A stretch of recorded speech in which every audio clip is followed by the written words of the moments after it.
नमस्कार मित्रांनो, स्वागत आहे तुमचं प्रत्येक ब्लॉकमध्ये. तर सकाळी सकाळी उठलो असता माझी मुलगी बबी रेडी झालती ध्वजारोहणसाठी जाण्यासाठी. छोटी मुलगी पण खेळू लागली छानपैकी.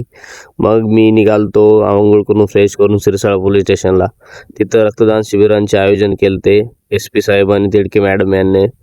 मग सिरसाळा पोलीस स्टेशनचे सर्व कर्मचारी API साहेबांना सुद्धा रक्तदान केलं. मग मी सुद्धा रक्तदान केलं.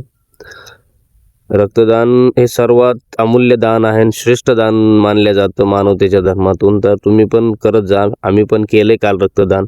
किरण दादानं केलं, साहेबांना केलं, शेंगुळे आप्पांना केलं, पुन्हा शिवा नानानं केलं, साहेबांना देखील केलं, PSI साहेबांना.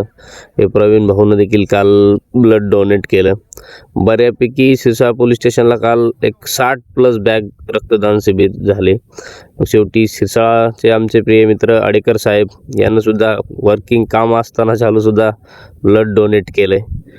काम चालू तर काहीतरी त्यांच्या पेपर होते. मग अतुल बडे 50 किलो वजन होतं, त्याला आम्ही बोलून केलं. सलमान भाईनं देखील ब्लड डोनेट केलं. मग किशोर भैया जाधव तर ड्युटीहून आलता ब्लड डोनेट करण्यासाठी. ड्युटीवर होता, ड्युटीहून आला. भाऊनं ब्लड डोनेट केलं. भाऊ दर 6 महिन्याला ब्लड डोनेट करत असतो डेली प्रमाणे. प्रवीणला घेऊन आलता तो. मग पुन्हा गेलो ग्रामसभेत म्हणले की तुम्हाला माहिती आहे ग्रामसभेत सगळा धिंगाणाच असतंय.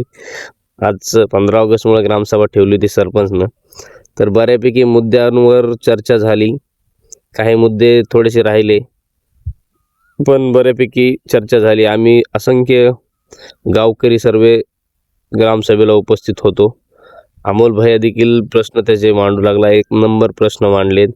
आणि काजी साहेबांना देखील आज भरपूर सरपंचाला धारेवर धरलं. मग हे आपल्या देशांचं भविष्य चिमुकले. आज याने रॅली काढली होती यशराजची. तर यांचे बघा यांना देखील आझादी माहीत आहे. लोकांना तुम्हाला माहीत नाही, घरात झोपून असतात. चला बाय.